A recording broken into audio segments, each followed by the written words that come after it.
That may have been the maddest I've ever been at them at halftime. I thought our effort was awful. Our attitudes weren't even very good, and I thought coming off a big UT Martin win, we'd be up and hyped and ready to play. But, you know, this team is resilient. We've got kids that are continuing to step up day after day and make huge plays for us. And I thought in the second half, if you want to know the growth of our basketball team, early in the year, if a team makes a run and we're down 7, we're done. We're down 7. Our kids never even blinked. They just went back out there and made the plays, took the lead, continued to make plays, and that has nothing to do with coaching. I can promise you that. That has everything to do with the resilience and the ego and the belief of this basketball team. I've said for a while now, for about 2.5 weeks, the culture on this team's outstanding. They believe in each other. They believe in themselves. And I think that really showed tonight. But you get 5 kids in double figures, you should win. You're going to win most nights. We've been begging for 4, so we'll definitely take 5. But just goes to show you that every player on the team is huge. Every person out there on the floor is expected to make big plays, and I thought everybody that played contributed in some positive way. Janika, it's 74-71. That 3. What do you say to her in that timeout? Because I feel like the two of you. Yeah. Maybe you can repeat it, maybe you can't. Yeah, well, ego is, like I said, we talked about before the ego, before the game, and I told her, I said, that's ego. And I said a few other things, but my mom watches these, so I won't say anything else. But just to get her hyped up and just, you know, for her to know, because when I get excited like that and I kind of go crazy with them, I think it gets them excited. But when she made that 3, I thought, that is the player I chased to recruit. That is the player that I turned rocks over to get here, because that's the player that I knew she was, and she is really coming into her own and playing like I've known she's been able to play all along. When she plays like that, we're a pretty good team.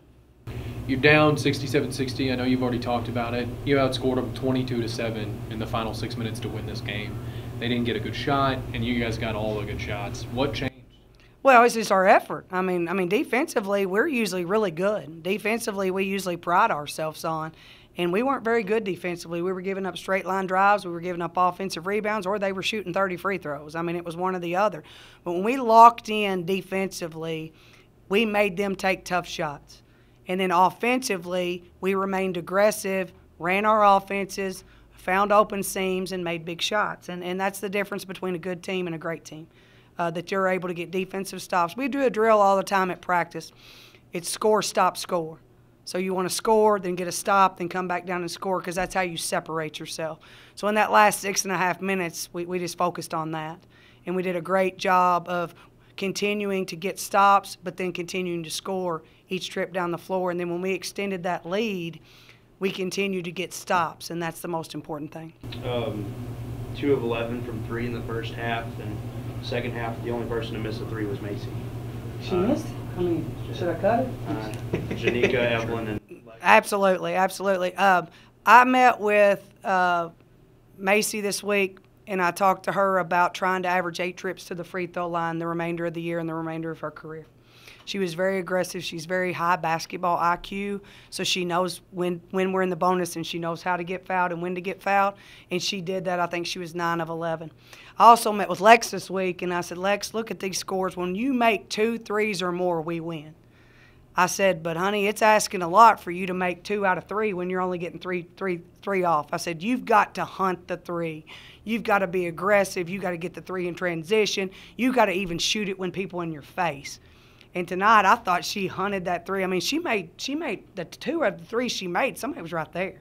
Wasn't like she was wide open. And then because she's such a threat, they're running over her on the shot. This is the second game in a row that she's gone to the line and made 3 huge free throws.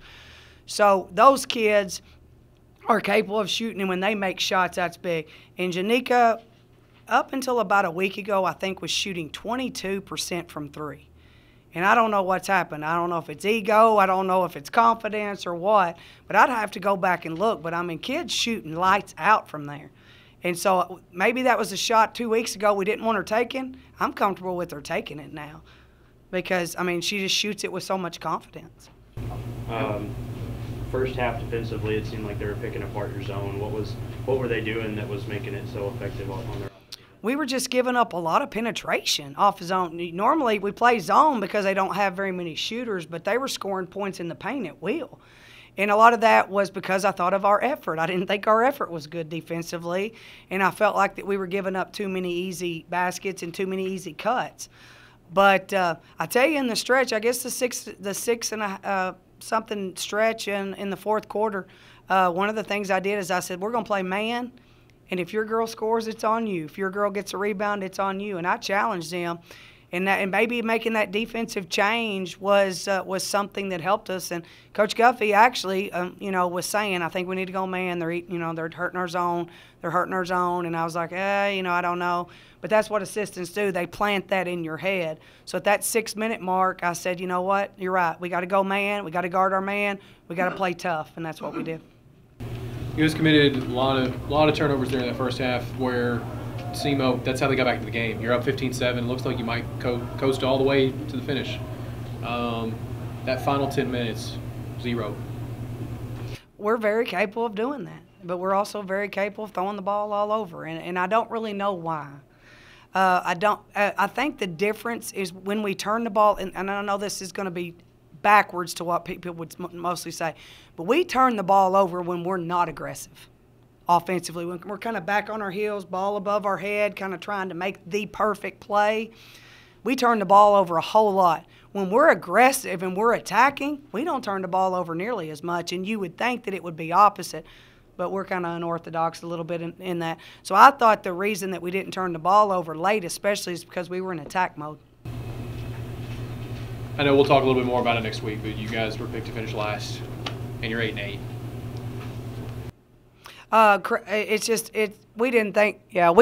We as a coaching staff didn't feel we were 12th preseason, but why wouldn't you rank us there? We only had 2 players coming back that had any experience whatsoever, but we felt like we knew what we had in this recruiting class. We also knew what we had with Evelyn, which nobody knew anything about. And so we felt like that we could make a run. We didn't know how big a run we would make this year, but our goal was to take a huge step this year and then be ready to compete for championships in year 3, year 4. But it's all the credit to the players. I mean, they've worked extremely hard. They have put in extra time. The way they play in together has just been exciting. So my coaching staff is outstanding. Our scouts are unbelievable that they do. The mental focus that we have, the relationships that our coaches have with our players, it all comes together to mean one thing.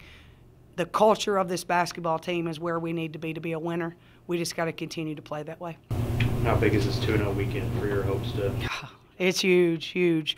We knew after getting swept twice, we knew we had to find a way to sweep somehow, and we got the sweep. The win on Thursday was huge for our program, but I think tonight's win was just as big because you could have had a big letdown and come out and not finish the week. So we got 2 big games left. I don't know how it's all going to play out, but we're going to do everything we can to get to Evansville.